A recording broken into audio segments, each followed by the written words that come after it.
Welcome to No Nonsense Psychiatry, the podcast that cuts through the noise and the confusion surrounding mental health. My name is Mark and I'm your host, and my goal is to give you the clear, practical information you need to understand your own well-being. No jargon, no fluff, just honest, helpful tools to help you on your journey. Let's dive in. No nonsense. Welcome back to No Nonsense Psychiatry, the podcast that cuts through the jargon and gives you practical tools for a healthier mind. They're in your office, they're in your friend group, and they're definitely in your head. And we call them the naysayers. You know the type. The people who say no before you've even finished your sentence.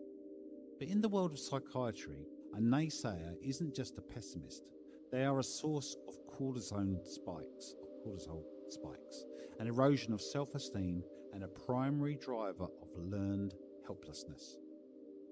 From the Disney folly to the information diet, today we're going to be breaking down the clinical impact of negativity.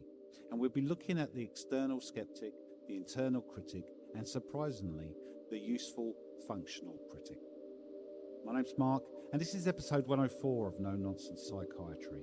And today, how to battle the naysayers and protect your mental momentum. So let's get into it, eh? Naysayers is a term used to describe people who habitually express negative, skeptical, or often pessimistic views. Think of them as people who say no or it won't work before a project has even started. And while the term is usually used as a criticism, there are different ways to look at them. The skeptic external, and these are the people in your life, the friends, the colleagues, or even strangers who doubt your ideas and goals, and they often focus on the potential failures rather than the possibilities. Example, if you wanted to start a new business, the naysayer might say, most startups fail in the first year, you're going to lose all your money. And the internal critic, the internal one, psychologically, we all have an internal naysayer, right?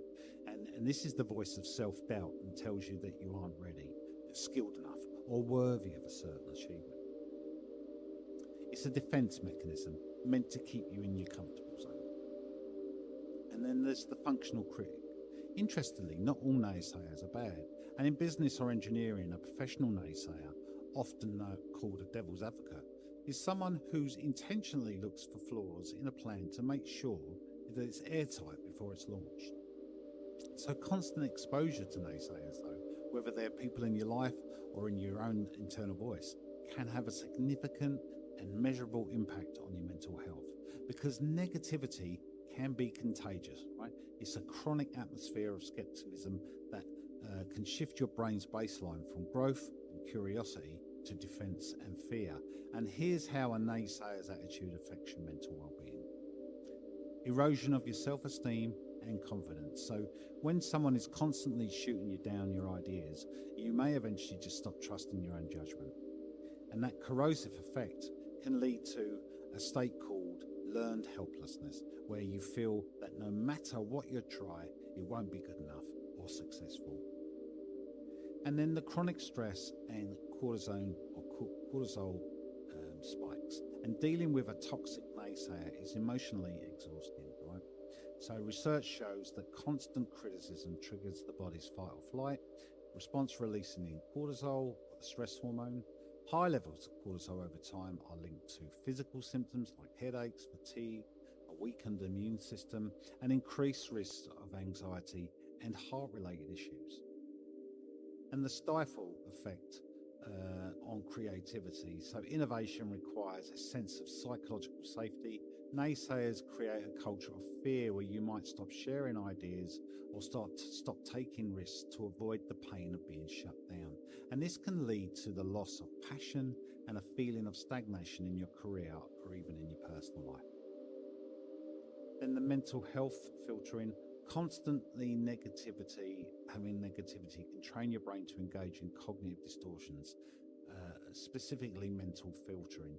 And this is when you begin to ignore all the positive feedback and focus exclusively on the negative.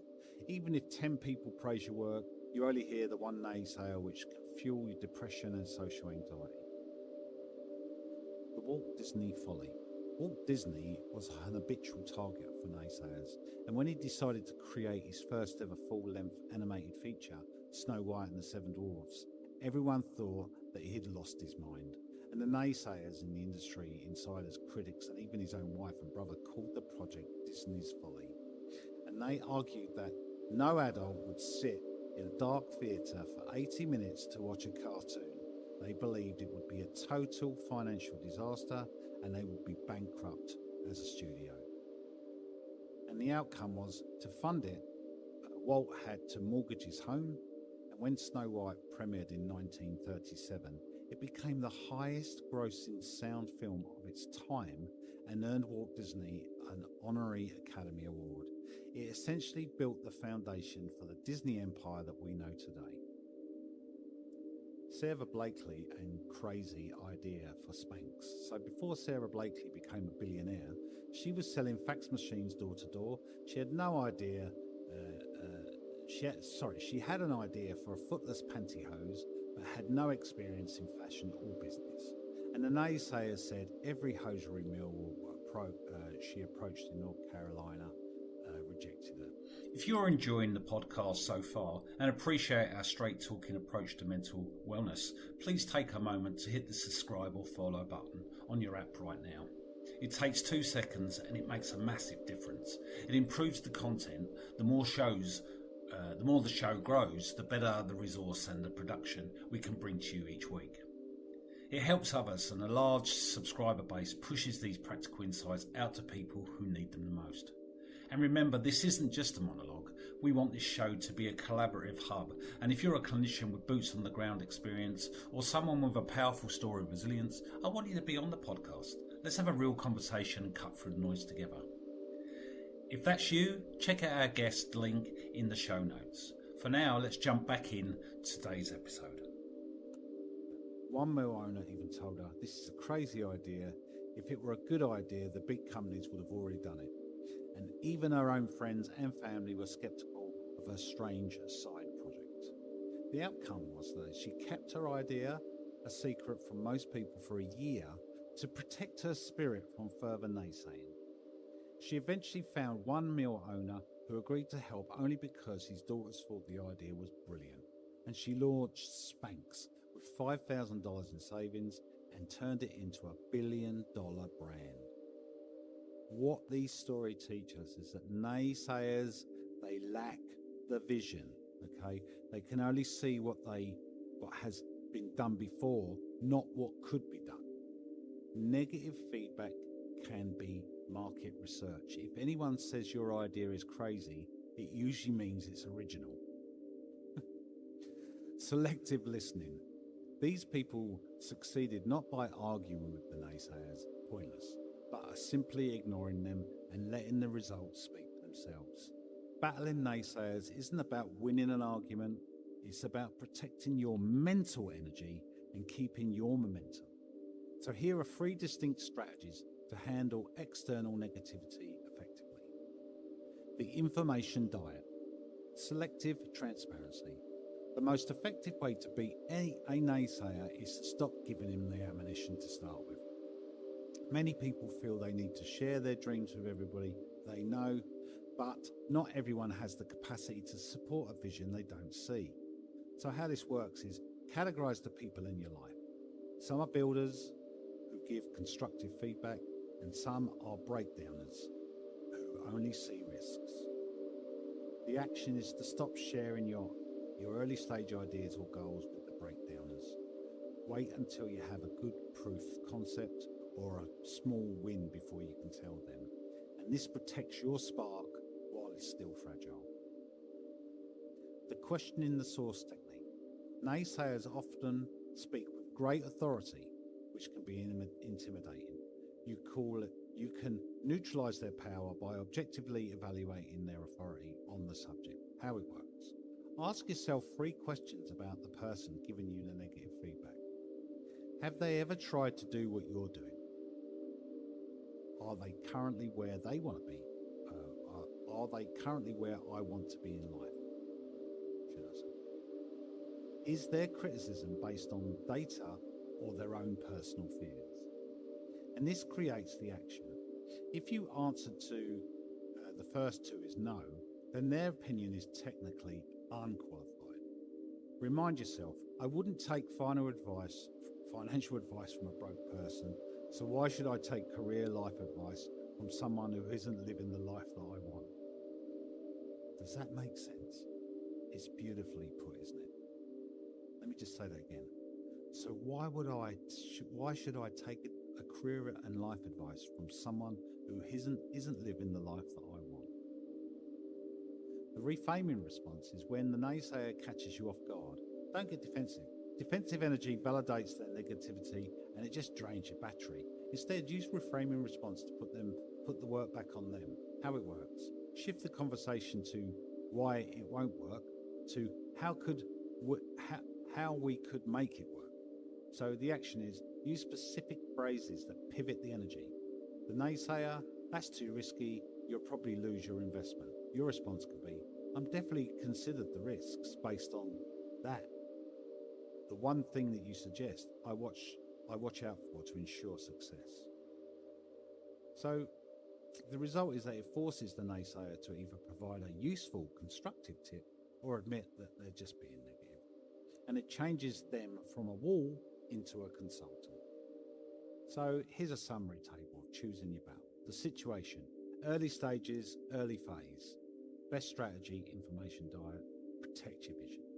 Okay. Dealing with experts, okay. Question the source.